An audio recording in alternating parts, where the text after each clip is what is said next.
podcast I had on, the episode before you, I've known him probably since I was like 10 or 11. Joe Penzvolto. Okay. And I never knew, there's a few things I didn't know about him, and I've known him forever. So this has been the fun part of like doing this podcast, is learning about stuff about people I've known for a very long time that I never knew about, or having the ability to apologize to people. That's been nice too. Damn, so this is like your "my name is Earl" checking people off the list type of situation? No, because I can't skateboard quite as well as Jason Lee can, but if I could, Not too late. if I could, I'd do it. Still got cartilage in the knees? Yeah, look, my knees are fucked. It's from years of skateboarding. Fucked up. I don't think I've ever looked at a white person's knees before. That was Hey now. Oh, I forgot. My bad, dog. Pale. A pale person. I'm My albino. Yeah, my fault. I forgot about that. I don't wanna. How's my sound levels? I'll be checking my sound levels. Okay, what's up? Yeah, that's fine. But also, when you know someone since you was 10, there's just certain things that are just inherent. You know, some like what's understood don't gotta be talked about.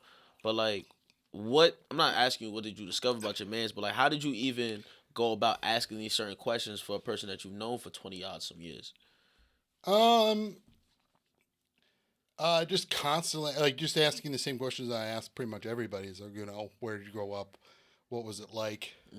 And then kind of seeing where it goes from there about stuff that we didn't know about each other.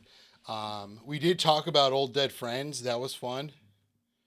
And then we talked about... Yeah, that's usually such a fun topic. It was fun, though. It was nice to, like, reminisce about certain people that I haven't gotten a chance to think about in a little while. Of course. Keeping them in your memory. Yeah. One of which is, like, we made fun of quite a bit. But that's, like... I think if he were alive, he would have appreciated it. Yeah. You know what I mean? Keeping the jokes rolling. Yeah. He definitely had that, like... Little you know, he's telling God, yeah, they bullied me. Don't let them in. Nah. He might. He might, yeah. Ryan might. The other one, Mitch, definitely. Mitch would want us to... Mitch is a partier. Mitch loves people. Yeah. Where Ryan might do it just to fuck with us. Like, he was definitely one of those guys who liked to argue for the sake of arguing. Yeah. And it's like he half the time I wonder if he even believed in what he was talking about. Yeah. He was one of those people who just loved to argue,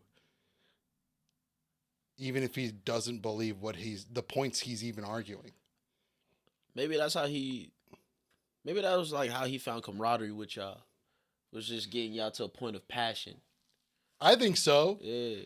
And just like, it was fun because, you know, it was lighthearted. Like, it was fun because he doesn't believe in what he's saying, I could catch onto that quickly. Like, oh, he doesn't believe what he's talking about. Yeah. And he's only doing it to push people's buttons. So then I could start asking questions on it. Yeah. And he won't have answers for it because he doesn't actually believe in anything he's saying. Yeah. So I can kind of catch him in it. So what was one of those topics that, like... Mostly politics and, like, religion. Like, you know, the fun topics. Yeah. Politics and religion. Those are our two favorite things to argue about. The type of topics that keep a friendship going. Yeah. That and, like, love is another thing that him and I differed on when it came to opinions of, like, what's acceptable love. Like, how much of yourself do you give that other person? Okay. How much of yourself do you give? And he seemed to be a lot more like, how do I put it? He was definitely a lot more of the reckless, abandoned type of expressing love. Like, he would do, like, you know, over the top romantic gestures for women who may or may not have appreciated it. Yeah. She breaks up with him. He outside, trench coat with the speaker box over his head. Which, I want to know what love is. That's a banger. Is that the song? I thought it was. Whatever song you want it to be.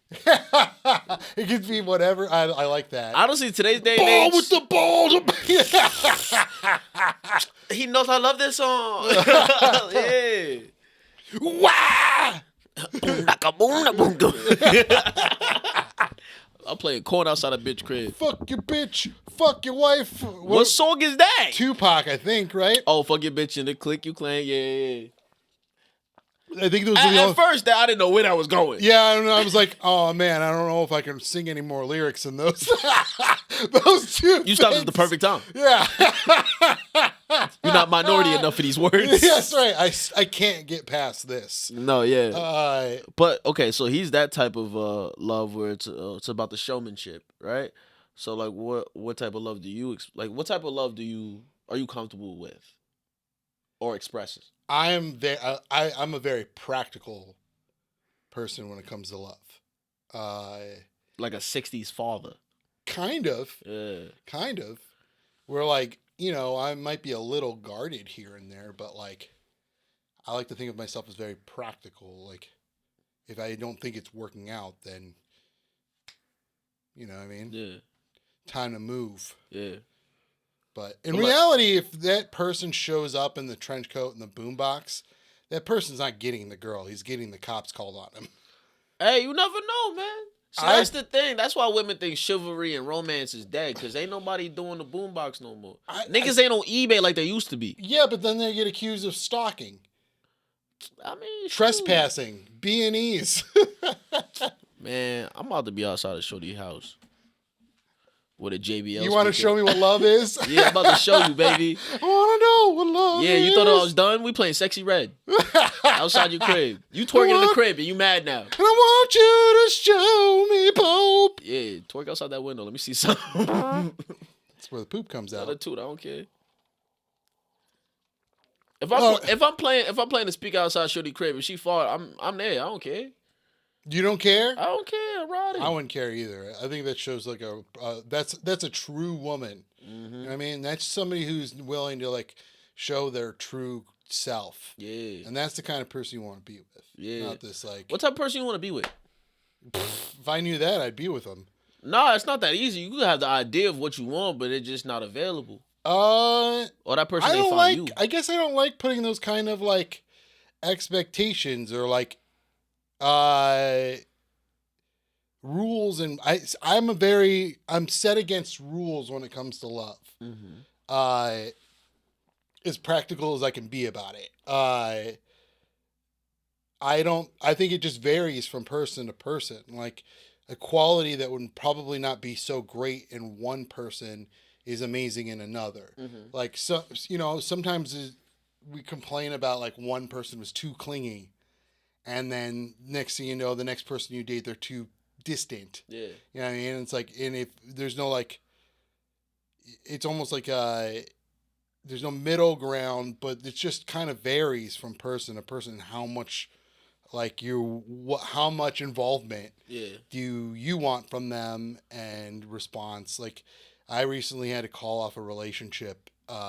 Well, I wouldn't say I called it off, but I recently had a amicable breakup where, it was just like, it just wasn't naturally molding together. Okay. And she was constantly having to bring up the fact that like, hey, like, is this something that you want, or do you have time for me? And it's like, well, if this is now the third time of you bringing this up of like me pseudo ghosting you, or you feel like you're about to be ghost, then I need to like give this person their life back and be like, be free. Like they deserve better than, being kind of like penciled in a sense. And because of our chosen profession, the only thing that's consistent is the fact that it's inconsistent. And your hours vary from show to show, and you might get asked to do a show last minute. And obviously you're going to take the stage time. So it was like stuff like that. And she deserved better than,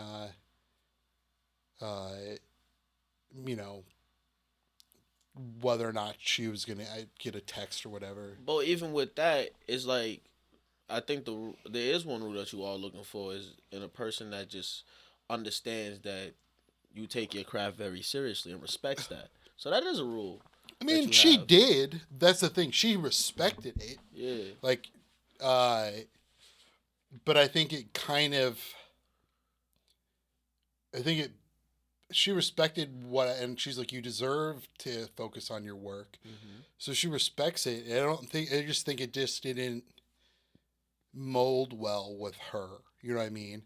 She respected it, but she wasn't ready for it. Right. Okay. I mean, a lot of women are like that with comics. Like, most women want to get with a comic. No, most women don't want to be with a comic. I'd say that's more men with women comics. Really? Yeah, man. Because like you all the women comics. I don't know if you speak to them, but like there's always like they meet a guy. He's like, I'm funny too, and then like it's always like negs her about comedy to the point where it's just like you always choose the stage over me. There's more men that date female or women comics that are uncomfortable with the idea of it. Yeah, I could see that because men are idiots. Duh. And like we're very self-important, or we can be self-important, especially if they're white men. Mm-hmm. I could see that being the case for a lot of white men, being like, whoa, like, because they've been told their entire lives that everything, like, they're the core demographic. Like, everything has literally been designed and fashioned to cater to them. Mm-hmm. And it's not that they're wrong, but at the same time, that's still, like, a certain type of, like, selfishness that comes along with that, because they've just been so conditioned to get, and when they don't get, then they pout. Of course. So, what kind of neighborhood did you grow up in? You grew up in Queens, right? Queens, New York, yeah. Queens, New York. Jamaica, what part Queens. of Queens? Jamaica, Queens. Jamaica, Queens. Yeah. The place with the best parks. What? What? I loved going to the parks in Jamaica, Queens. I loved the parks in Jamaica, Queens. Which parks did you frequent? I don't remember the names. I was young. What's your backstory with Queens? I had family in Brooklyn, in Bay Ridge, and so I'd go visit my uncle some summers, and then I'd get lost. And I didn't even know you were supposed to pay for the train. I was just like dip underneath. What was the price of the train on the train back in the day? This was back when it was like maybe $1.25. Yeah, $1.25. I was thinking. Yeah, I was gonna say $1. I remember it got shot up to like $1.50 or something like that, and people lost their fucking minds. Like they lost their shit, and it's not like they were doing any real like big construction work on the subway. Even like it just seemed like it was because of the new contracts with the unions that like it bumped up the price another quarter. Yeah, and people were pissed about it. But like, New York's such a funny place because they get mad about things, but then they realize like the importance of it, or like they realize the reason for it, and then like, oh, okay, yeah, it's fine. And they get over it quickly. Yeah, because they're like, oh, it's gonna go to the union workers. Great. Yeah, they were fine with it after that, but that's the thing about New York. Sometimes, like, nobody in New York politics, has ever really explained anything to us truly fully. There's like, hey, we raising the price. It's like, for why? And then like months later, it's like, it's for the union. It's like, you could have told us that. All right, bro. All right, cool. Yeah. That's what it always is. No one ever explains anything. That is true. Yeah. Why is that? I wonder. Well, it's politics in general. That's true. Where it's more so like adjust, and then you'll figure it out later. It's all right. Adjust. And we'll tell you why later for no fucking reason whatsoever. But it's not even like we'll tell you why. It's just more so of like you'll find out why, and you just have to accept it. Like, all right, it's too late. I've already been paying this shit for like the last 2 months. Yeah. So but the best parks, I thought they had some of the best parks. That's crazy. Jamaica, Queens, and the Bronx. Two very different areas, but very different. Both had great parks, I mean, maybe it was because I knew that I had to go through Central Park to get to the Bronx. So, right? Am I thinking that right? Central Park's in Manhattan. Yeah. Yeah. So in the Bronx are just past it, right? Or am I thinking of Harlem? Well, Harlem's in Manhattan. Okay. I'm trying to get your geography. Because if you think of Central Park, that's Manhattan. Harlem's Manhattan. The Bronx is not Manhattan? Bronx is a whole different borough. Where's the Bronx then? Up. All right. So yeah, then maybe not. Maybe it was Harlem then. Because like Bronx is closer to Yonkers than Queens. They both I'll say like Harlem, like people from Harlem and the Bronx hang out together because that's all uptown.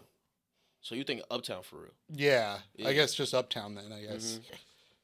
But yeah, then you'd have to go to Central Park to get there, or like you could walk through parts of Central Park to get there, and then take the train in to some of the other parks. But like, I just remember that's how you take if you take the 6, you get to the Bronx from like Grand Central. Yeah, if that's maybe. I mean, sometimes I would just see where it takes me. That's wild. Yeah. All right, so you be in New York for how long? Like a month. And you just like, I'm exploring. And how old are you at this time? Anywhere between like 10 and 14. 10 and 14. So once a year for a month for 4 Well, years. no, not once a year. Once every so maybe like 11 and 14. Oh, so just twice in your life? No. Like it would be like once every few years. Because like either I'd go to LA for a month to go visit family there, or go to North Dakota, go to the reservation, go visit family there. It was always like my parents trying to get rid of me for a month so they can get their lives together. Yeah. What was like getting their lives together like? Like what was they getting their lives together for? I have no idea. Yeah. I have no idea what they use that time for. Were they using it for themselves? Were they using it for finances? Like what was... You still don't know? Nothing? I can't imagine it would be for finances because it would cost them money to send me there. Yeah. You know what I mean? So I think it was just mostly so... It was like right before... It was usually like maybe a few weeks before the school year started. So I think it was mostly just kind of get prepared for the school year. Yeah, prepare for the school year. Let's send you to a world unfamiliar. Yeah, but like I was homeschooled, so... Yeah. They had a lot of preparation...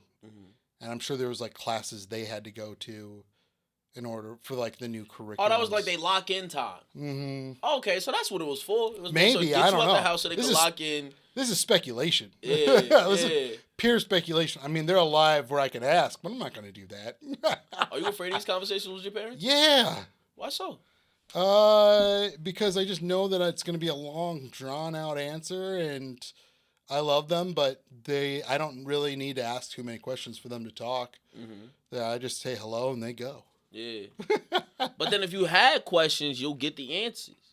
You walk around this world with a lot of questions when the people that are here, they here. Yeah. I mean, I did do one podcast where I asked my mom a ton of questions of like, I did learn a lot about our family through that. That was a fun episode. Yeah. It's on the Patreon, so if you want to check it out, go to patreon.com/notweird, just homeschooled. There's the episode with my mother, and she gives us a background on how our family immigrated here on her side of the family. So it was fun. And the wars that my grandfathers fought in was interesting to hear about because I had gotten like a completely false... not false story, but I just like misheard it or something, but it was definitely a different story than I expected to hear. So it was cool and then like how my parents met. So we kind of went down like the family line, like 3 generations, but hey, I can't wait to check it out. I can't wait for y'all to check it out on the Patreon. Make sure y'all do all that. Now, do you have any siblings? So yeah. It's weird because I was raised by a single mom, right? And I was the only child for a lot of years. And then I forgot when my mom started dating my stepdad. Then all of a sudden I had like 4 siblings out of nowhere. Do you had kids from previous marriage? Yeah, previous engagements and shit. So, can I curse on here? Yeah. Yeah, I didn't. I slipped out of shit, so I didn't know if. No, you're good. But anyway, so I think I said fuck already a couple times. maybe, but it's your world. I'm living in it. Like, this is your space. Yeah, like you just two fellas having a conversation. Just having a conversation. But yeah, I went from like being an only child to boom, I have siblings now. And then like my dad got out of jail, he got deported. So then he came out the womb starting the family. And yeah, I think I got like 6 siblings. I don't treat them like they have siblings or step. Where's your dad from? Guyana. Guyana. My whole family's from Guyana. So he was born in Guyana. When did he immigrate to? I think so. It's really wishy-washy about my dad's story for real. But like I think he came here. I think around like he had to be in high school at some point because he was running track. So why didn't you ask? I'm just kidding. Right, I had some other shit to worry about with that, man. I'll be honest with you.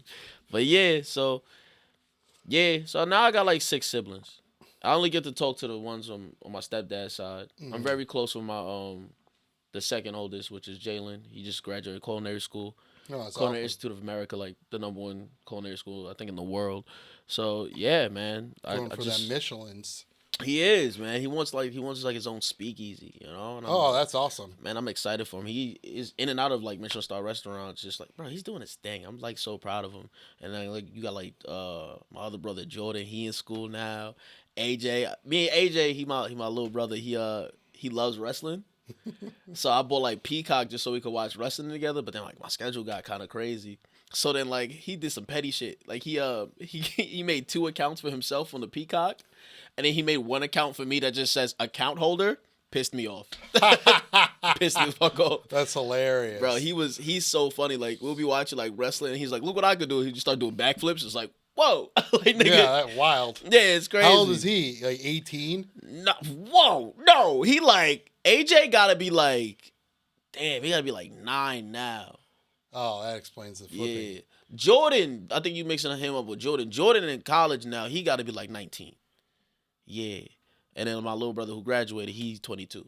Okay. And then Anissa, me and her don't really talk right now. It's no beef or nothing. We just don't got communications or like that. Yeah. And I think she in Atlanta, so she doing her thing. Yeah, I mean, I get along with my sister, but I don't talk to her all the time. Yeah. It's one of those. Yeah. Just like, life happens. She's got 5 kids, so it's not like she's calling me up either. Exactly. She busy. Yeah, she's busy. It's no bad blood, just not at life happens. Yeah, I think she's just younger, so it's just like gotcha. I'll talk to her when I can type of situation. What's your relationship like with your stepdad? Oh, we solid. That's my dad. I was watching the what game was we watching? I just went to the Bills-Jets game yesterday. Oh, I was in New York. I just got back today. So he's a Giants fan. I remember I was in the parking lot. I was watching the Giants lose to who did they play? I'm so sorry. It was the Giants lost to the Cowgirls, and I was like, oh fuck. So I got to go home and like he gonna be in a bad mood because he's a Giants fan. And I get back to the crib and we watched the Eagles and Kansas City game together. So yeah, man, we locked in. We was watching the game. I was like, Daddy, Daddy, look at that play, Daddy. Like, that's my dad, man. Like, you got back from New York today, and you still came in on this podcast. What a sweet guy you are. Yeah, man, we locked in, bro. I appreciate you. Cause I'll never forget. Like, you held me down so crazy. Yo, here's a little story, y'all. So he used to help run Judd's, the open mic out here, right? So I'm like struggling to like find like equipment, and I was like, you know what? I'm gonna just get dressed and go to Guitar Center and just buy random shit. I don't even know what I'm getting myself into. I call an Uber. I go to Guitar Center. The first person I walk into, this man right here, the man that ran funny. Sound for Secret Society. He, bro, saved my life, bro. I know I'm yelling to the mic. Saved my life, y'all. I can't thank you enough for that, bro. Oh, that was kind of you to say. And the way you walked me through everything, you explained everything to me, I was like, bro, you a good dude, man. I appreciate that. So this is the least I could do for you. No, you've always been awesome. I remember when you first started coming around and like you was there the first time I ever did comedy. Yeah. And like I remember thinking to myself, this kid's got something. Like I remember saying it to you, like, you're gonna be fine in this. Like, as long as you stick with it, you're gonna be fine. Thank you. And then my only thing was like, just respect the other comics. Yeah. And you're gonna be great in this. And you have been nothing but like one of my favorite people on the scene Thank you. since then. So, yeah, that's why I was excited to have you on this podcast, because I know like I enjoy talking with you, and you have a very interesting story as far as like, you know, where you grew up, your family dynamic, and then like you know, how you ended up here and everything. So I think so what's your relationship like with your mom? Oh, me and my mama, that's my best friend, bro. Like that's why like I appreciate my relationship with like both my stepdad and my mom. Because like they're both like I'm very close to both of them. You know what I'm saying? Like, of course, I call my mom more because like It's your mom. I'm my mama's boy. Yeah. But I'm very close to both. Like, my mom raised me a single mom. Like, I was there when she cried, and I was there when she laughed. You know what I'm saying? That's my mom. I love her. You know? Yeah. I have a pretty similar relationship with my mother. It's like you know, my dad and I get along just fine. We're cool and everything. But like, yeah, if I'm calling the house, I'm usually calling my mom's cell phone, and then, you know, my dad will say hello. I'll say hello. See how you're doing. Good. All right. Because I don't know what it is. Like, I don't know if it's just like classic homophobia from the generations prior or something. I don't know what it is. Talking on the phone's gay. Yeah, but talking on the phone with like your male father just don't hit at all. It's just like, true. How you doing? You good? Yeah, I'm good. How's work? It's good. All right, how's school? I graduated. Oh yeah. It's like, you at the graduation? Oh yeah. It's just like, all right, bro, this is great. Yeah, good. Not saying my stepdad's like that, but it's just like, it just don't hit. You know what I'm saying? Where like a mom, she gonna gossip. She gonna tell you about some dumb shit that's happening in the neighborhood. She gonna go on tangents about shit that you don't even know nothing about, but it's like you riding. Dad's a straight matter of fact. Yeah. All right, cool. In a conversation with a dad, there's moments of silence. Well, I think. Why do you think that is? Brother, I don't know what it is for real. I think for them, they're still like in the mindset of like, oh, I'm on the clock here with my minutes. Yeah, maybe that's it. Yeah, they don't want to waste minutes. They remember a time where cell phones, you had to pay for minutes. Yeah, you had to pay per minute. Yeah. So like, we're on the clock here. Let's wrap this up. Yeah. This phone call's gonna cost me money. And moms are always like, well, dad'll pay for this anyway. That makes sense. Yep. That makes sense. So I think that was probably the case a lot of time. But yeah, again, it's weird talking to your dad on the phone. Yeah. Like, my dad and I talk when we see each other. We're very chatty. Yeah. We talk a lot. But when it comes to the phone, hardly ever. Yeah. Yeah. Me and my stepdad, we get like, I hate calling him stepdad, but like if we do talk about my dad, I guess I have to differentiate. Yeah. But me and my stepdad, it's like we'll do a couple jokes on the phone, but it's like there's like a warm up time or some shit. Like we gotta like break the ice again with each other, like we're not father and son. Right. And so it's like we gotta break the ice, just get that regular stupid shit out the way, and then we could like play around a little bit, and then it's just like, all right, it's been 5 minutes. Good talking to you. Pass the phone to mom so I can talk to her for an hour. I'm like that with my brother most of the time. I love my brother, but there's a limit, and we both know it. We both we'll both feel it. Like, okay, we hit our limit before like things are gonna get bad if we continue like even hanging out. Yeah. So it's like, all right, we'll call it here. Pick it back up another day. Oh, like y'all be arguing? No, we get to a point where it's about to turn into arguments. Yeah. Because we both know how to push each other's buttons very well. So we'll get to that point where we're like slowly but surely annoying each other and pushing each other's buttons. And then we both hit a limit of being like, well, I don't want this to turn into a thing. So have a nice night or whatever. Peace, I'm out of here. But is your brother like your friend where he's just pushing your buttons for the sake of pushing your buttons? Yeah. Of course. Okay. Yeah. I think it irritates the both of us, but we definitely do it intentionally because it's funny to watch either one of us blow up or get frustrated or mad about something. But now when y'all are arguing or having these moments, are you genuinely angry, or is it that playful anger where y'all just getting loud just so the other one can hear each other? Hear one another. There's been times where it's genuine anger. Yeah. and disagreements. There's been times where they're just heated conversations or like passionate conversations or whatever. But yeah, I would say for the most part, now that we're both adults, it doesn't get too bad. It's just mostly just fucking with each other. Because I know how to be like, all right.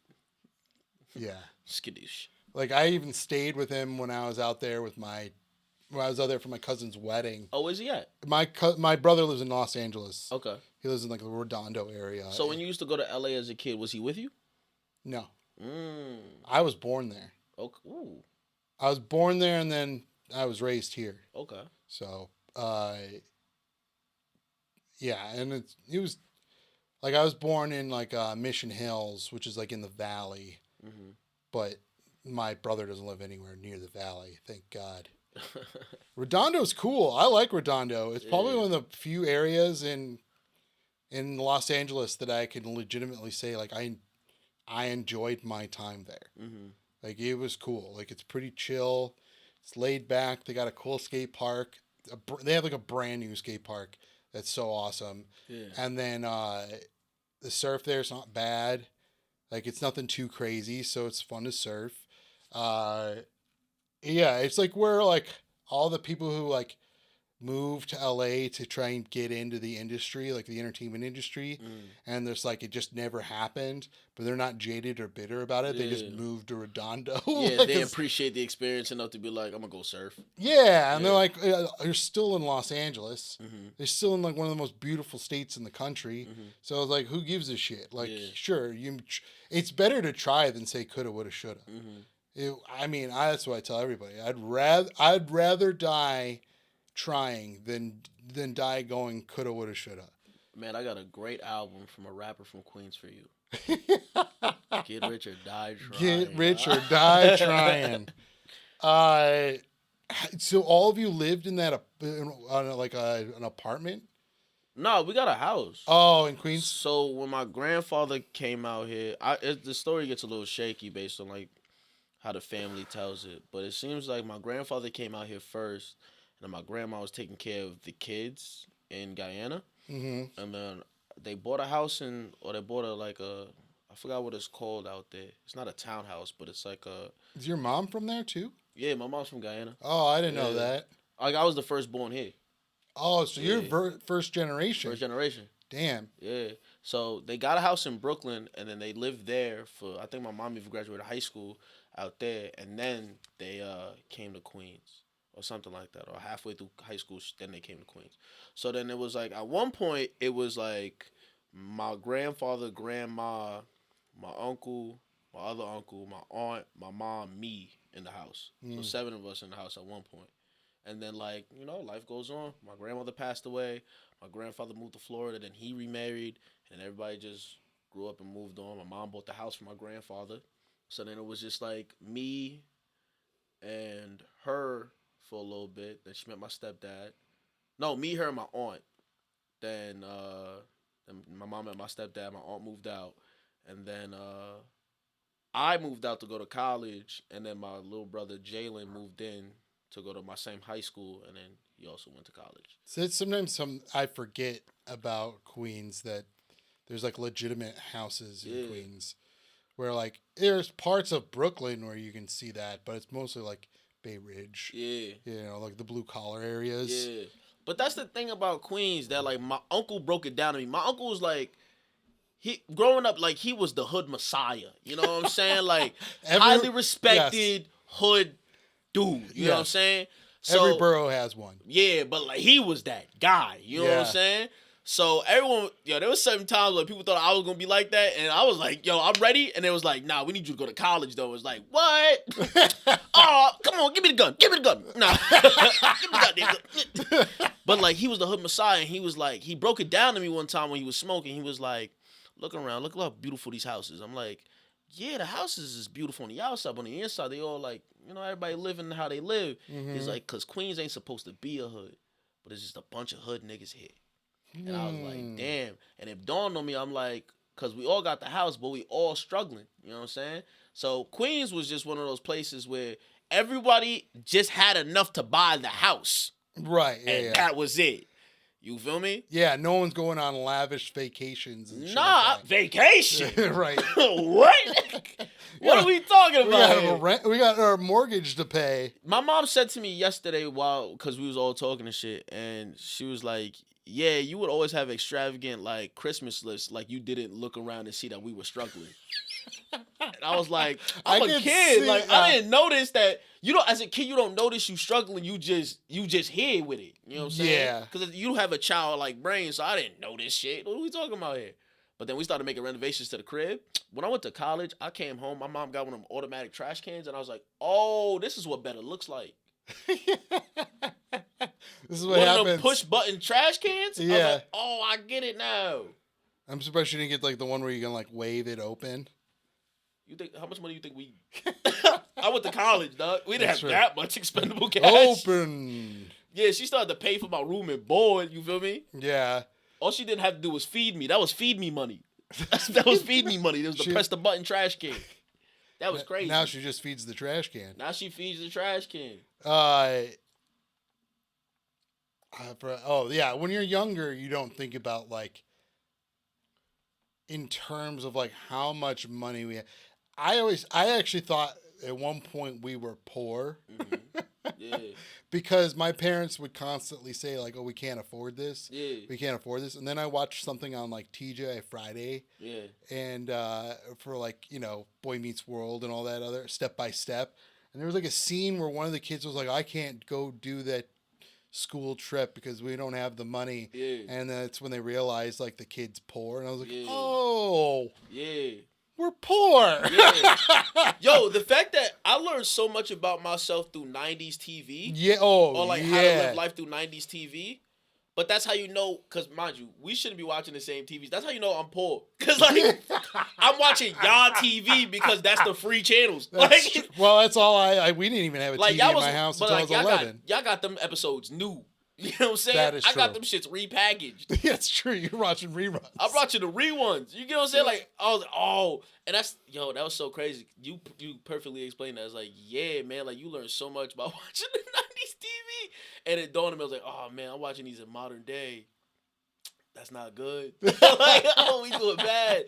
And then, cause like I was raised in such like a community-based community to say the least, where it's just like you didn't know that like your parents were struggling because, like, I wouldn't say this, but, like, I guess other people's families was picking up the tab in a way.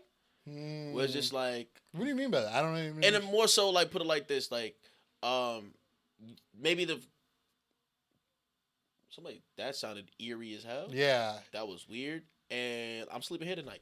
I'm not going outside again. But it's just one of those things where it's like, all right, the kids are going to sleep over... I'm assuming that's how it was broken down, but it's like, hey, the kids are going to sleep over at your house.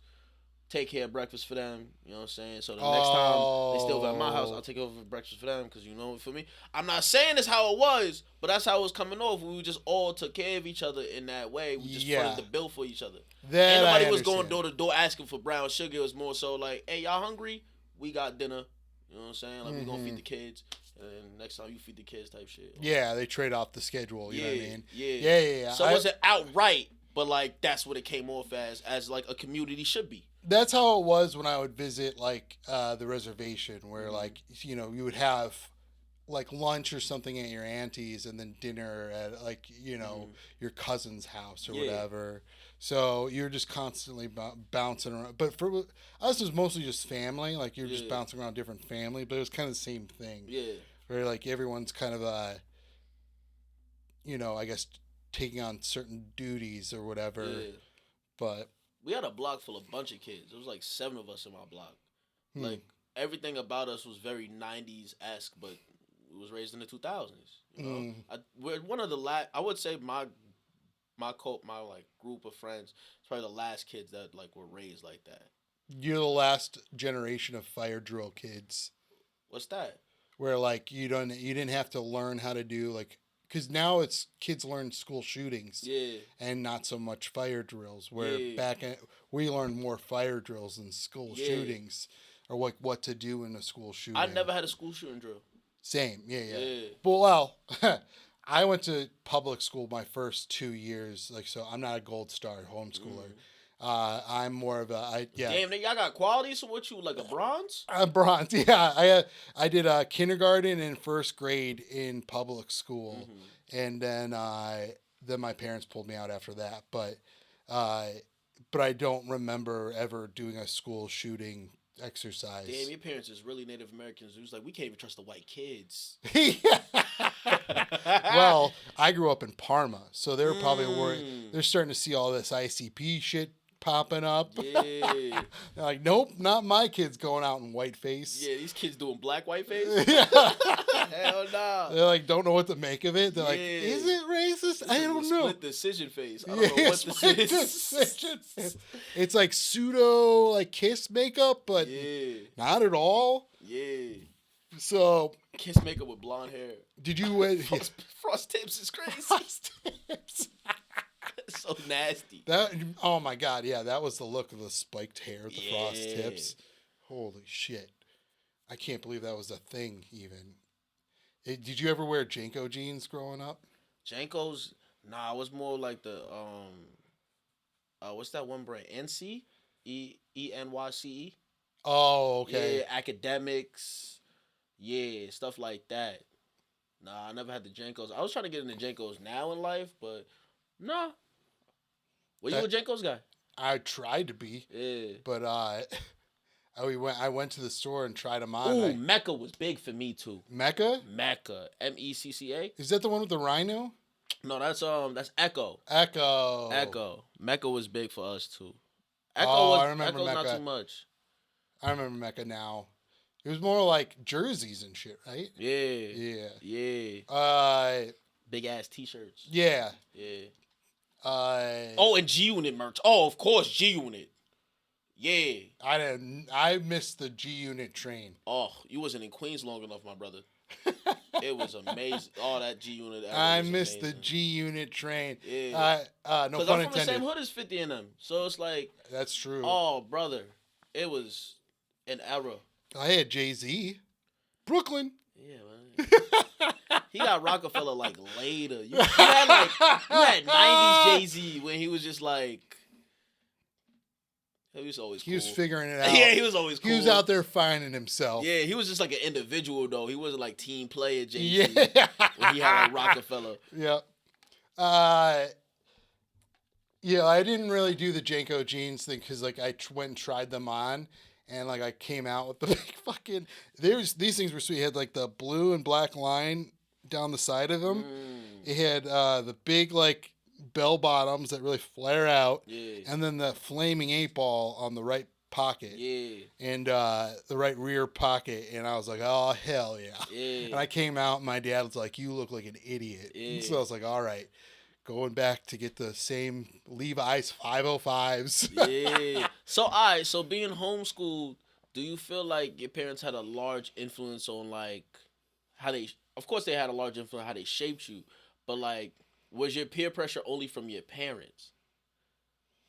Or like, were you turning on TRL? You're like, nah, that's cool. I want to dress like.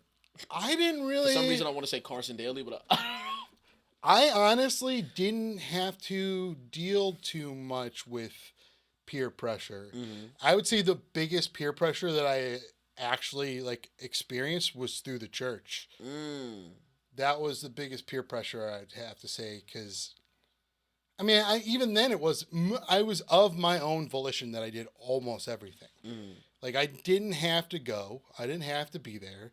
It was pretty clear to from my parents that like, if you want to do this, then, you know, you can participate in it. And we don't, but you know, their involvement with it was more of like their own thing. Yeah. So they never really pressured me into believing in a God or going to church or anything. Like I legitimately went because I wanted to go, and a lot of my friends were there or whatever. So it wasn't like. How old do you make this decision? I was, you know, probably like 11, 12, you know. So around that, so like your preteens and teens was a lot of like real self-discovery. Like you was trying a lot of shit out. I would say I was a late bloomer. I was probably would say I started doing that kind of stuff like 16, 15, 16, maybe 16, I think 17. you should give yourself more credit because you're saying like you was independently going to church, you was independently exploring LA, independently exploring New York. I think you give yourself less credit than. It was still under like certain supervision, I guess. I mean, my uncle Al would be like, "What'd you do today?" Yeah. I think it upset where I went, but you know, because he's like, "Why do you leave Bay Ridge?" And it's like, "Because I like the parks of the other places." But that takes a lot of courage to do, though. Like it takes. I didn't think of it that way. I think you should, bro. I think you should give yourself more credit, bro. I appreciate that. I just didn't. It was more of like I was naive to like and I just went places because you're a kid. You're naive to the danger, as if like Yeah. how my mom was like, you ain't noticed the struggles. Like I'm naive to the struggle, like it's right. Just, but you were doing things that was very courageous. I mean, the world hadn't been a scary place yet, or I hadn't really realized. To your knowledge, you was naive. Right. It was probably pretty scary then, but like I didn't see it that way. Yeah. And I was like, I'm just gonna go hang out in these parks. Yeah. And like the parks were cool, so they usually had like the best like jungle gyms and shit like that. Mm-hmm. So, yeah, it's what was like your favorite part about growing up in Jamaica, Queens? Man, so many stories, man. Just New York has just so many characters, you know? Just like you go to the corner store, you're going to see something, you're going to hear something. There's never a dull moment. That's what I could say. It's just never a dull moment. There was always something, man. Like Mr. Riley. I'll never forget Mr. Riley, man. Mr. Riley every summer would just play his music the loudest on the block every day in the summer. It was just, you're always hearing like a Jamaican classic, Tiny Whiny, Tiny Boom Boom. And he had this one song, oh man, when he passed away, I bumped it for like a good like month after. It was like a saltfish song. Saltfish is this dish in the Caribbean where it's like a fish and you usually have it for like breakfast. You eat it with like bake, and bake is like a bread. It's a fire dish. It's amazing. It's this saltfish song, and then you would hear it, it would annoy you. But then when he passed away, that shit was a banger, gang. Then like you would walk, like let's say you go to the corner store, probably get yourself a little bacon, egg, and cheese. You would see him and be like, "Hey, Mr. Riley," he'd be like, "Right." Nigga never said hello. He never said hello. He never lifted his hand. He'll just look at you like, "Right." I miss Mr. Riley. And it's just a bunch of characters like that on the block at all times. So it's just never a dull moment, man. So how did your parents meet in Guyana? I don't really know what their true story was. They might have met in Guyana because like my uncle was my dad's friend, and then like my mom came out here first, and I think my dad came out here sometimes years later when he was in high school. So the story's a little wishy-washy, but I think they officially met when they moved to Queens. When my mom moved to Queens, my uncle vouched for my dad to stay in the house because I think he was having his own living situation issues or whatever the case may be. Oh. And then once they was under the same house, things got on and popping. Yeah. You feel me? Your boy here now. Yeah. But yeah, they're ordering in. Type shit. Special delivery. Special delivery. That's all in house now. It's not pizza, it's Pope. It's not delivery, it's ruining my life. Type shit. That's cool that. How weird is it that like they both came here and then like the randomness of them meeting here? You'd think they would meet there first, or like I don't know. Maybe they did and just like reconnected when they were here. Because I don't want to bring up the fact. Okay, I didn't realize I had a dad. Like you don't like naiveness. Like I didn't realize I had a dad until like I was watching the George Lopez show, and I was just like, oh, people got fathers that just don't be around.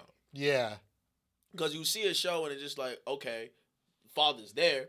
But George Lopez show showed me like, oh, some people's fathers just ain't around. Mm-hmm. So it didn't click for me that like, I don't know. Like I'll see somebody with a father in the show and it'd be like, that's just their situation. You feel me? So I couldn't, like I didn't click that I didn't have a dad. You know what I'm saying? Like it just wasn't our family dynamic.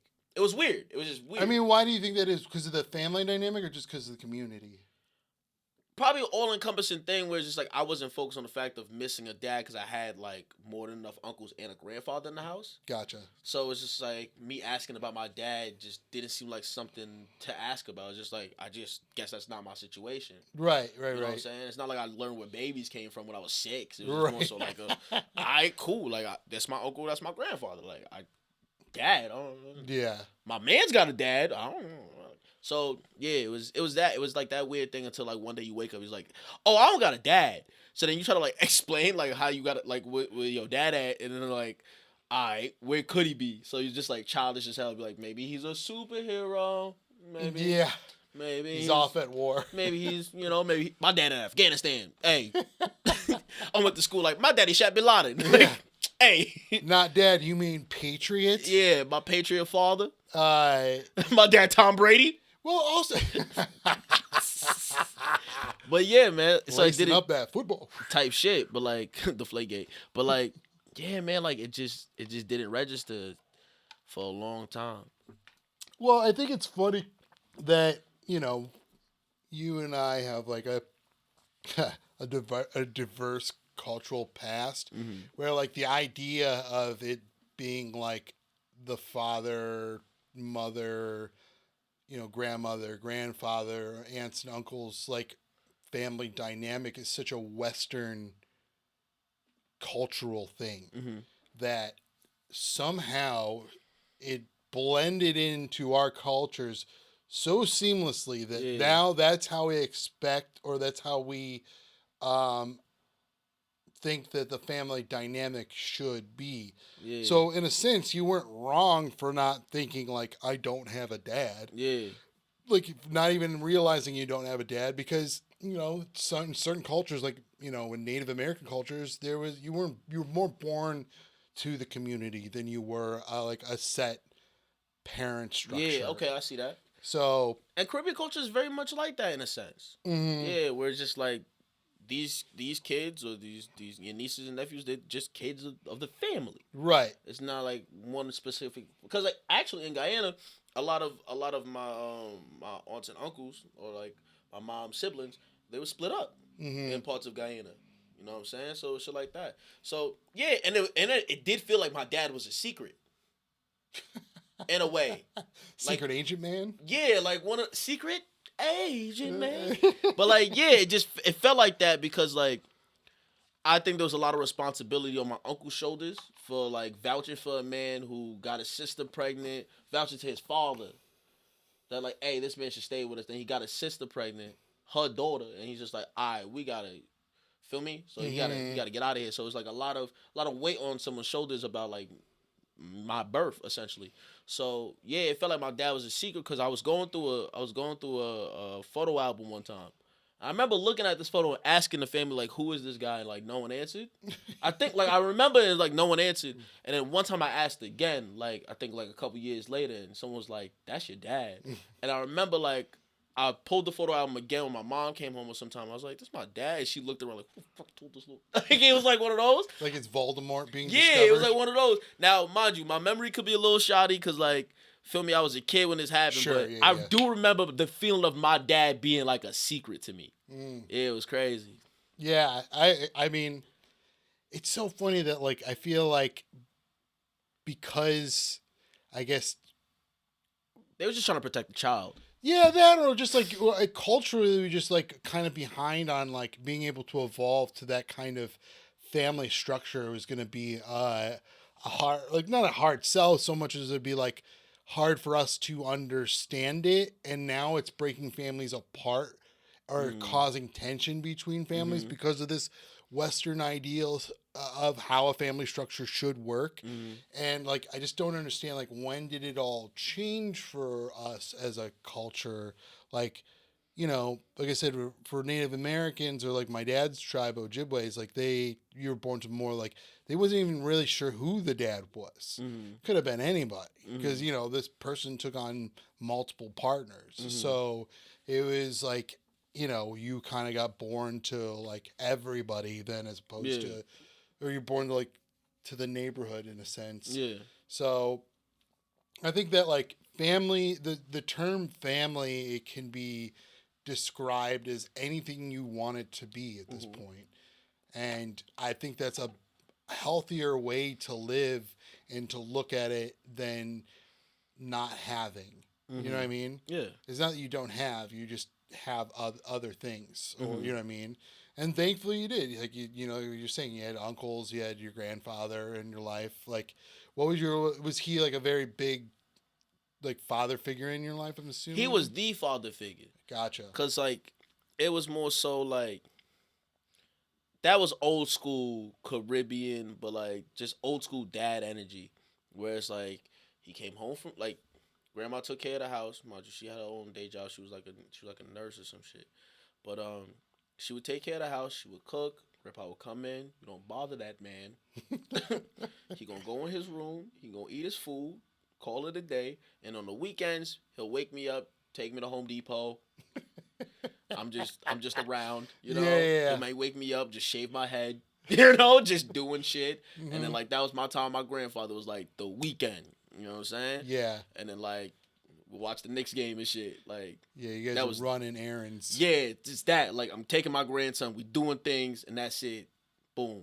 But like throughout the week, he would come home from work. He eat his food in his room. Leave that nigga alone. Yeah, it was that. Did he have an accent? A little bit, nothing too crazy, but yeah, I guess you could say so. But that actually, like when my grandmother passed away and he moved to Florida and he got remarried and shit, my grandpa became a whole different. My grandpa started gardening. It was like, yeah, but the cool thing about having an accent, as like you know, my dad's side of the family, if they all had like that like stereotypical like native accent of like Gheramy, bring home white woman. You know what I mean? Like they can walk around barefoot no matter where they wanted to go. Yeah. You don't need shoes. You got an accent. So, hey, sir, no shoes, no service. This is my land. Like, oh, yeah. My bad. Hey. Hey, where did I get these rules from? The white man? Yeah, you right. My bad, sir. Oh, Jeremy Pringle. Oh, I came to buy 6-pack. Yeah. I love talking about grandpa because he just be like, aye. That's it. Just, aye. I love him. It's almost expected for them to not wear shoes. Well, my grandpa be wearing shoes. He be got them lemon pepper steppers on. I'll tell you that right now. Lemon pepper steppers? What? My grandpa loves popping out on some Stacey Adams. I'll tell you that right now. What a classy man. He is a classy. He love a Benz. That man love a Benz. We in the hood where he got a Benz. That nigga was crazy. Yeah, sure. It's like 20, 30 years old, but it's still a goddamn Benz. It's a classic. Yeah. It's a goddamn classic. Yeah. It's something about it's ingrained in black culture to flex, but especially in Caribbean culture, you just gotta have that shit. Yeah. And it is a very Caribbean thing too. That's why you don't really realize is like when you with your American friends, you got a certain type of way you speak. I'm not saying it's a code switch, but just like when you're more comfortable when you around your Caribbeans, that's when the accent comes out. To the point where it's like, oh, I used to understand you before we got to this party, Grandpa. Now I don't know what the fuck you saying. Yeah, I mean, that's how my dad gets when he goes home. Like he sounds like somewhat normal. Mm-hmm. Like it's still a little bit of a Fargo twang going on, but nothing too crazy. But then when he goes home, it's like he's a character out of that movie Fargo. Yeah. And especially if he's drinking home, man, comes out big time. Because they lose. They themselves for real. I'm not saying they're not themselves on the day-to-day, but it's just like they're truly, they're ingrained back. Like they're there. Well, yeah, I mean, that's what happens when my dad goes home is that it's like he's back to being 17 again. Mm-hmm. And so he goes bopping around with his buddies and driving around, drinking beers and partying it up and generally having a good time with them and trying to they don't get a lot of time, so it's got to be quality when he gets out there. So I get it. Like and honestly, it's the only time I've ever seen my dad drunk. Mm-hmm. He's on the reservation. Yeah. I can't tell you if I've ever seen him drunk anywhere other than the reservation. Yeah. Maybe one time. I think one time for my Uncle Corky's wedding, he sauced up a little bit. And my brother, I remember vaguely that my brother was a little pissed about it, that my dad got drunk. Yeah. And it's like we've seen him drunk before on the reservation. Why is it a problem now? Yeah. But I think it was because my brother was like, it was like a duck out of water type thing. Yeah. Where he was just like, oh, he's not supposed to be drunk Mm-hmm. like off the reservation, you know? Yeah.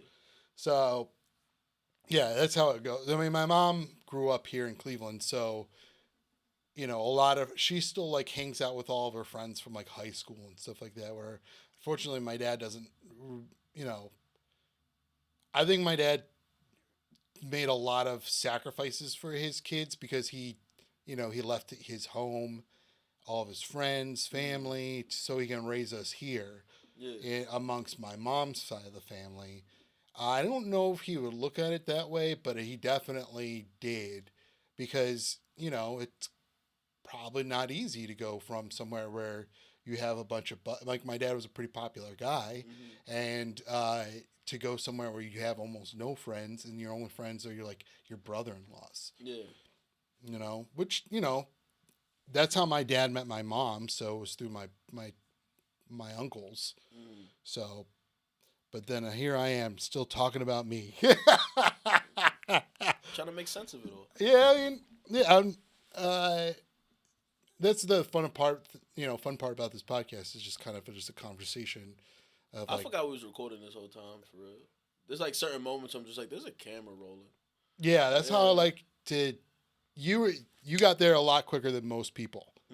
Where I kind of have to sit in the room and kind of chat with them for a little bit. Yeah. It usually takes about like a half hour, 20 minutes to a half hour before I can get them comfortable enough to forget that we're recording.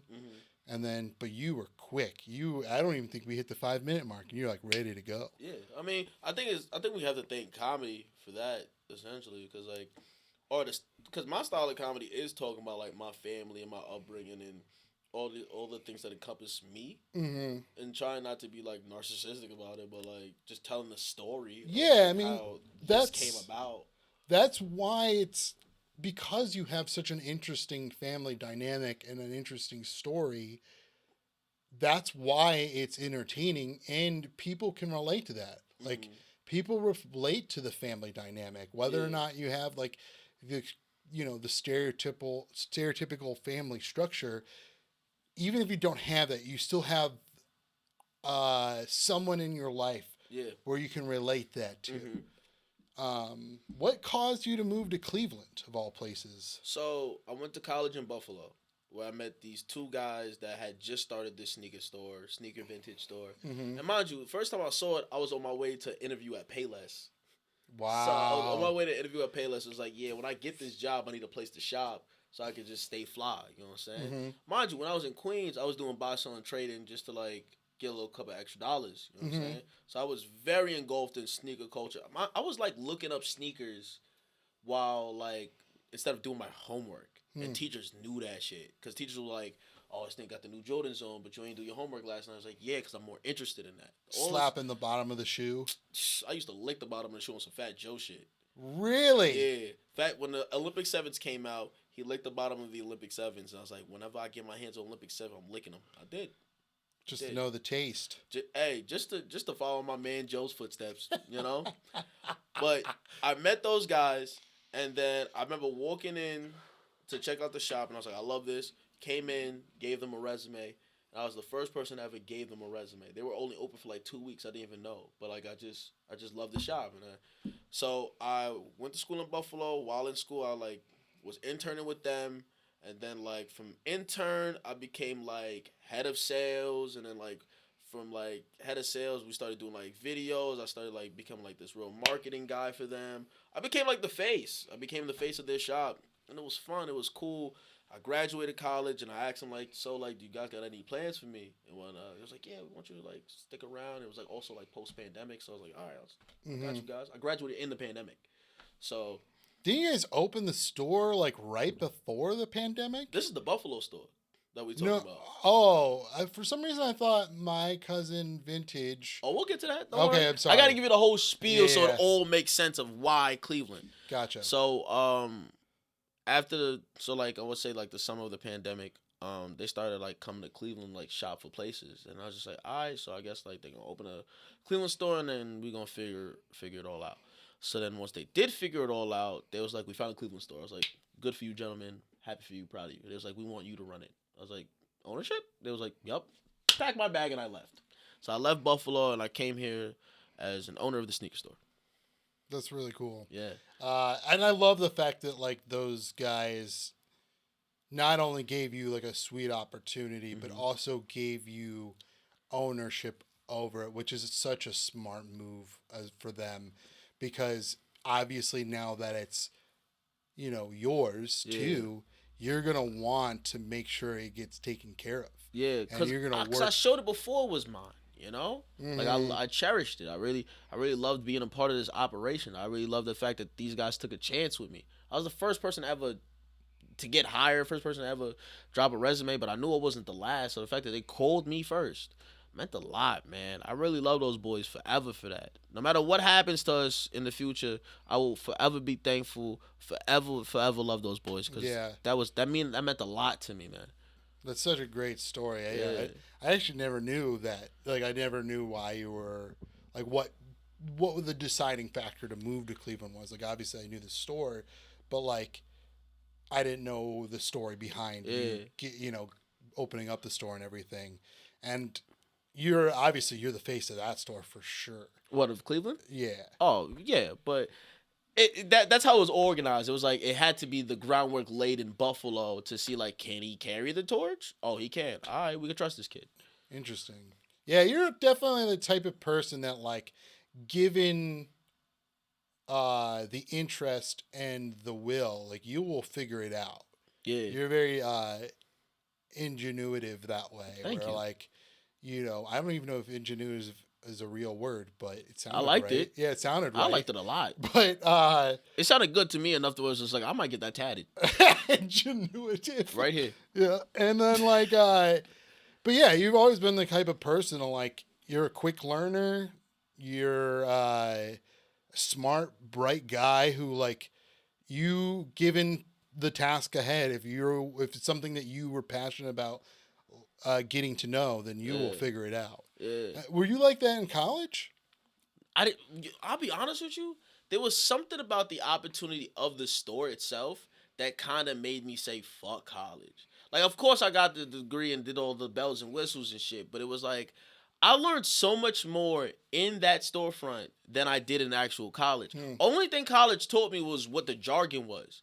I was literally, as soon as I got to the store, I was intern, but like, the hand-to-hand sales and all that, I just learned how to make it, like, smart in college, like with the college terms. But in college, what is your degree in? Business administration. Oh, okay, that's what I figured. So it was just like, I'm learning it here. I'm not learning it there. I'm just doing that for the attendance, just to get, like, everything I'm taking a test on is literally like real world of what I was doing already before I came to class. So so not really in college. Like, I was doing decent in college. But I mean, like, that's still like, not give a shit. When did you decide that you were going to get an MBA in college? Like, did you go into college going like, this is what I'm going after, or? Yeah, cause I already knew. Cause man, I got so many weird. So this is gonna sound so weird. My whole life I knew I was a businessman. I used to love my grandfather's briefcase, and I was like, I want a fucking briefcase one day. Still ain't get the briefcase, but one day I will get that briefcase.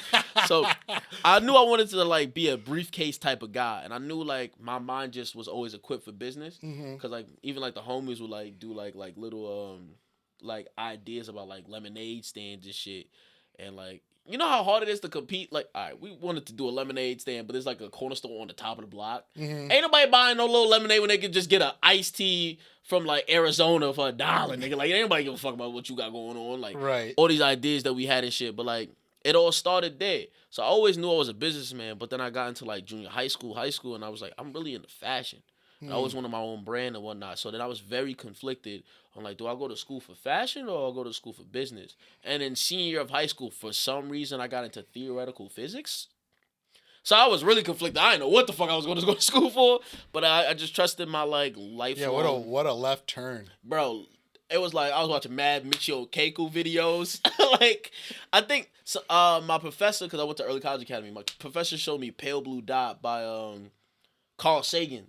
And that shit just fucked my head up, where I was just Yeah. like curious about space and shit. Yeah. But I was like, look, that was a momentary thing. Fashion's also a lifelong thing, but that was a short amount of time. I've always been in the business, so I went. Were you high when you watched it? I was sober. Really? I was sober. I was high when I watched it for the first time, and I was like, "What the fuck?" Yeah, that probably would make like that's. I don't care what drug you on. You watch that shit, instant ego death. Instant ego death. Yeah, it'll kill an ego quickly. Y'all gotta watch Pale Blue Dot. Google it. On. Do your YouTubes. Do them. Yeah. What y'all be using? Do your own research. Do the knowledge, nigga. Look up Pale Blue Dot by Carl Sagan. Any problem you have will feel like nothing after watching that. You got a beautiful life. And then go read up on it on 4chan. Oh, don't do that. Really expand your mind. Hey, if you do that, lock your knives. Lock your knives up.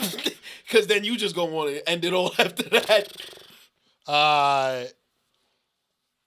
Yeah, that's such a like interesting left turn to like try and figure that out after like. Because then you don't know how to like. Because I'm not saying you're young and you're impressionable, but it's like, how do you make a decision of where the rest of your life is gonna go at such a young age? Because it's like, I have so many interests.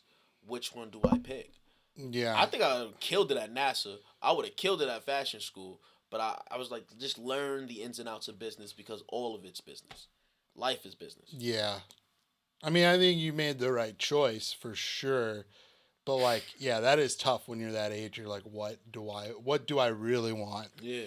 And I think you like, I don't know, especially if your first two passions are business and fashion, then like you can combine, because those two are so interlocked together that like those things go hand in hand, that you would have had. It's better for you because you already have an eye for fashion. I'm sure you had ideas of what you wanted in fashion or what you wanted to design in fashion already. That all you needed to learn is not how to get fucked. You know what I mean? Like, learning the jargon is so important. Like that Holston shit of him, like, selling the Holston company, but then, like, because it was named Holston, he couldn't use his name no more? Oh. To not get fucked in the art space is tough. That's why learning the business of it all was pretty important. And the only reason why those three things were the three things I was contemplating was the fact that I didn't think there was a college for comedy. Because comedy's the passion, for real. I love comedy. It's like there's a certain thing where like when I'm on stage, it feels like I'm figuring things out, but this still feels like I belong here. Yeah. You know?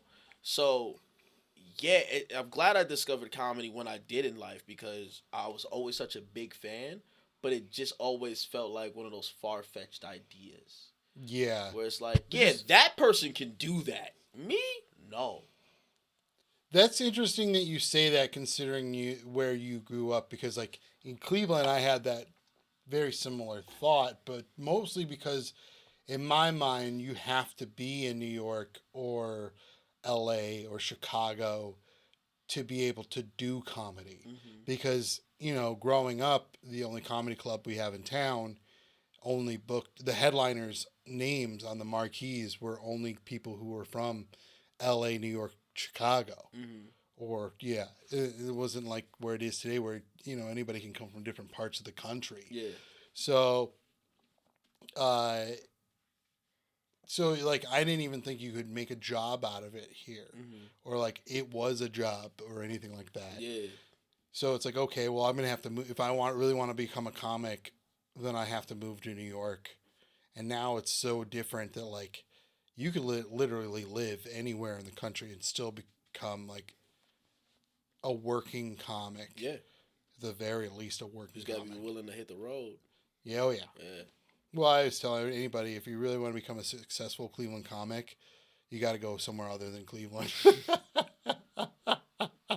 That's bad advice, Jeremy. It's bad advice? That's bad advice. I think it's accurate advice. I don't know if it's good. I'm not gonna say it's good advice, but I think it's pretty accurate. Uh, Cleveland, we got our own thing going on, and I'm very proud of where things are at right now. I think it's the best it's been in a very long time. Feels good, man. Uh, Feels good to be a part of it. yeah, I mean, I think this is the strongest the scene's ever been. Mm-hmm.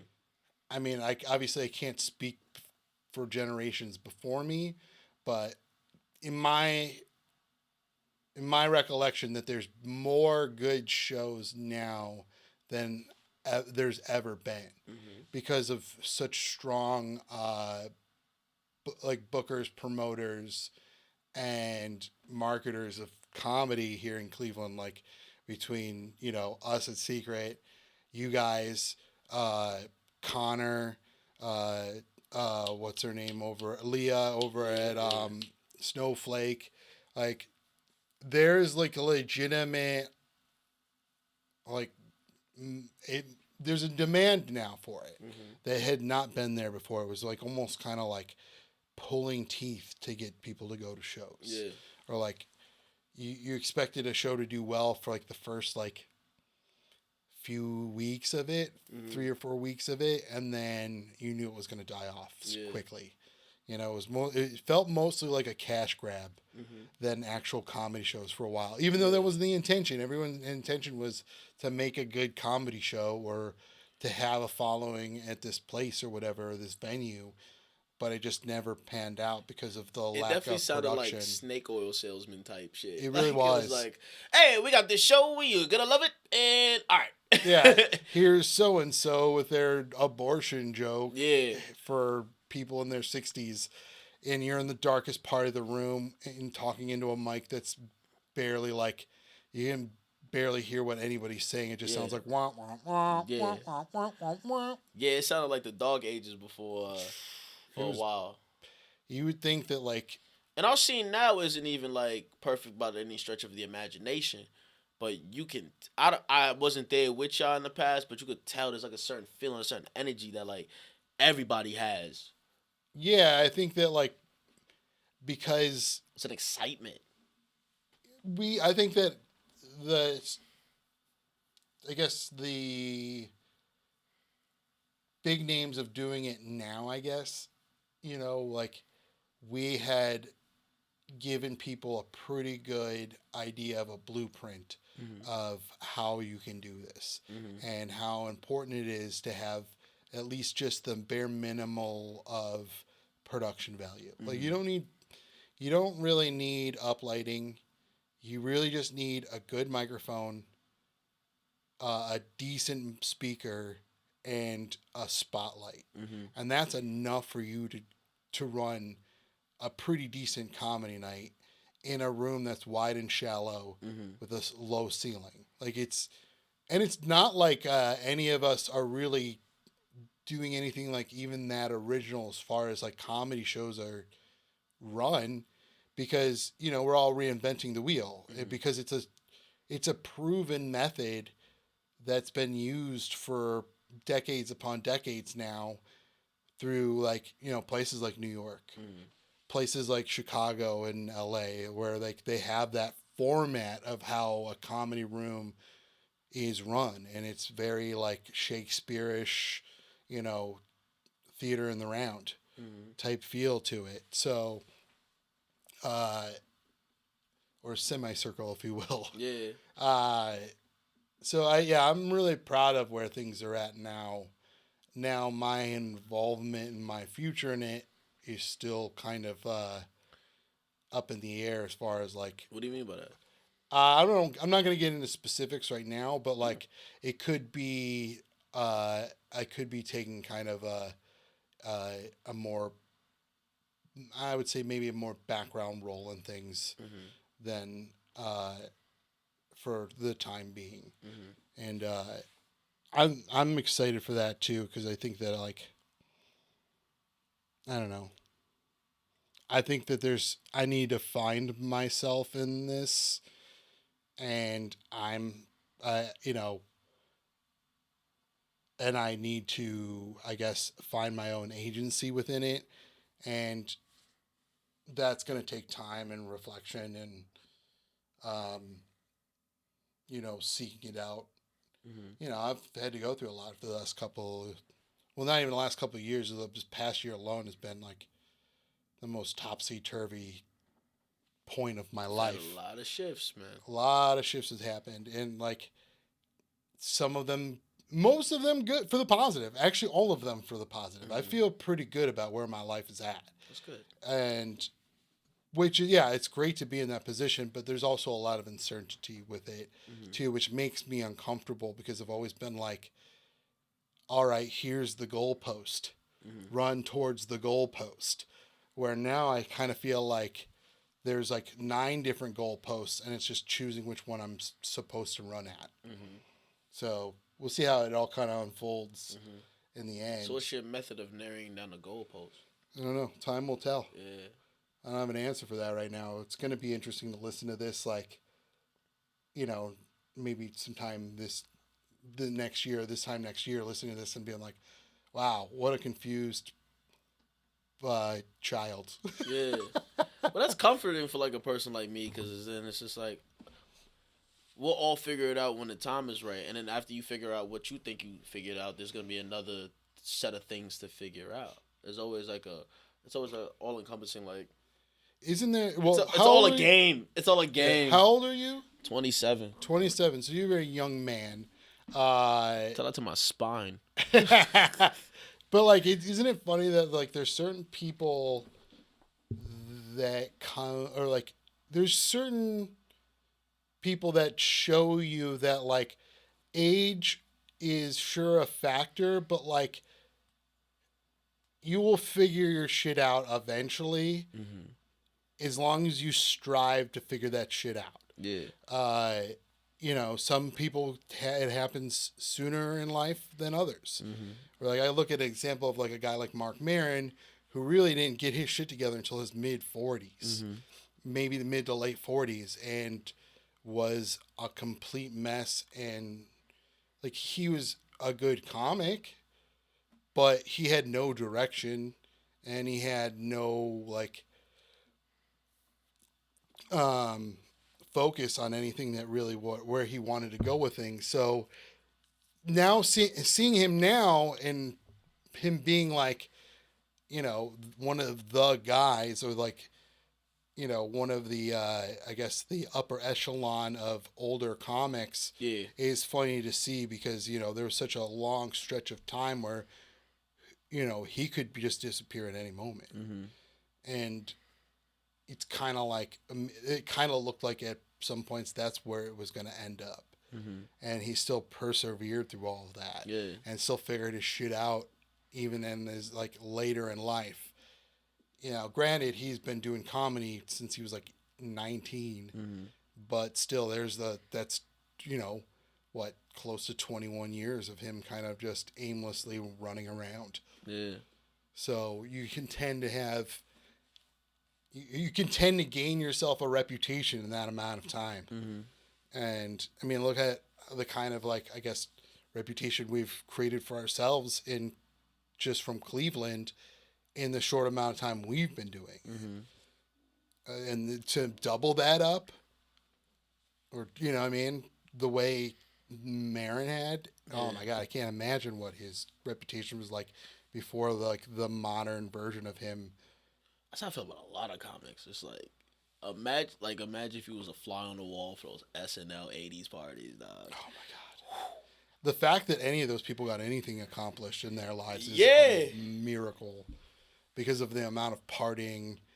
It's almost like, it's such a weird, because now, if you party like that now, people will be like, look at you wasting yourself away and like, you're aimless, you're an aimless child of circumstance.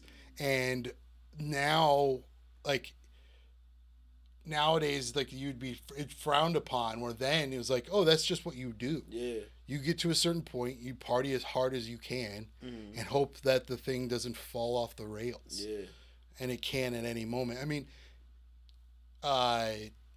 Bill Murray and Chevy Chase, like, minutes before airtime, got into a physical altercation and then had to go on stage and perform together. Yeah.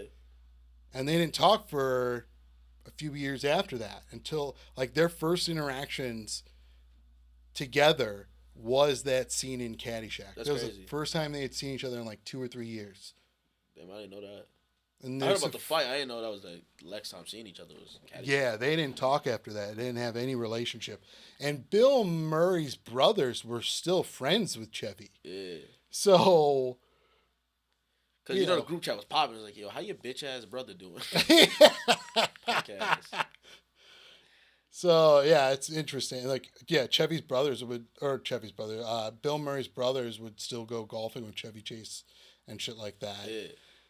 And, like, party with them and shit. But, we'll end with this. What is one of life lessons that you got from your grandfather that, like, you feel like you carry today and it's been, like, a catalyst to who you are as a person or how you interact with people or how you view the world? What is like a moment, or maybe a moment or interaction or something that you respect about him? Anything. My grandpa got a lot of airtime on this, and I love my grandpa a lot. He taught me a lot. But I really want to give some light to my grandma because my grandma was... I like this twist. My grandma was such a beautiful soul. I know people say that, but, like, my granny truly was, man. Like, she'll walk into a room and just really light that shit up. I know people say that about they loved ones, but, like, I seen it with my own two eyes where people were excited to see my grandmother, man. And like when she passed away, there was like so many stories of like my grandma randomly like walking up the block, stopping to see a guard and giving advice, and then just talking to people and just being a good soul. And then when she passed away, I told myself as a kid, way before I thought I could ever do comedy, but personally I was just like, I want to live every day, and then like every day I wake up, I want to make sure like someone laughs or smiles. I want to just take that burden. I just want to make sure I made someone laugh or smile, and that's what I learned from my grandma, because she was just such a beautiful person. And yeah, man. Well, I don't know what the rest of your day looked like, but you made this guy a very happy man. You made me smile and laugh. I thank you so much for doing this podcast. Thank you for having me. Pope, everybody. My God-fearing grandma would love your shirt right now. Shh. My mom listens to this podcast now. She figured out how to find them. Did she? Yeah. Hey, you should be like his mom and subscribe to the Patreon. She doesn't subscribe to the Patreon. Well, you need to subscribe to the Patreon. You need to be better than his mom. How about that? The only person now, because I had to email everybody and be like, hey, it's going to be a long time before I can give you guys new content. Yeah. So I'm not offended if you need to leave, and people are tight on money. I get it. So everybody except for my cousin Elena has left the Patreon. So shout outs to Elena and her $3 Shout out to a Elena. month. We love you, Elena. And you, the rest of you, be like Elena. Yeah, be more like Elena. Be more like Elena. What are you waiting on? You got $3. Come on. Elena. $1 for every syllable. Be like Elena. All right. That was the dumbest Thank you. Yeah. I'm probably going to cut that out. You should. All right. Thank you, buddy. Appreciate you, brother. Thank you.